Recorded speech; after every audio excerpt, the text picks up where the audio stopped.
في عالم الكورة في محللين بيحللوا وفي محللين بيحوروا.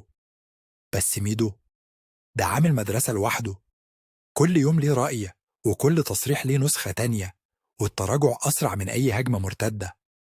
النهاردة هنحكي لكم عن قصة ميدو اللي عنده تصريح جديد كل يوم. كل يوم نصحى على تصريح جديد من ميدو. النهاردة يهاجم الأهلي، بكرة يقول مش قصدي كده، بعده يقول لو حد عايزني أقول كده أنا ممكن أقول كده. يعني ميدو مش محلل كورة، ده محلل مزاج، بقى بيشتغل على التفاعل مش على الحقيقة.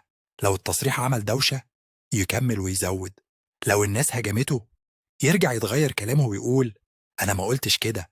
الراجل بقى بيجرب فينا زي واحد بيجرب بوست يشوف هيشتغل ولا لا. يعني احنا مش في تحليل، احنا في اختبار ترند. في أسبوع واحد كان ضد الأهلي، وبعدها بيوم بيشيد بيه، وفي نص الأسبوع رجع ينتقد الزمالك. يعني لا ثابت على رأي ولا على خصم. ميدو بقى زي مراجيح الملاهي، كل شوية في اتجاه، الناس مش عارفة يشجع مين ولا عايز ايه أصلا.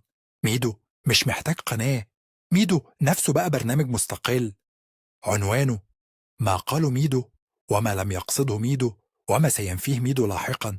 وده اللي خلى الناس تتابعه مش علشان التحليل، لكن علشان المغامرة اليومية في تغيير الكلام. في النهاية ميدو ماشي بمبدأ اللي يقوله النهاردة ينكره بكرة، ولو ضغطت عليه يعيده بعد أسبوع. تحليلاته بقت لعبة حظ مش قراءة كورة. لكن ما تقلقش، طول ما في ميدو احنا هنفضل نضحك ونتفرج. كنتم مع خربشة كورة. لو عجبك الكلام متنساش تعمل لايك شير واشتراك في القناة علشان يوصلك الحلقات الجديدة والضحكة التحليلية الجاية.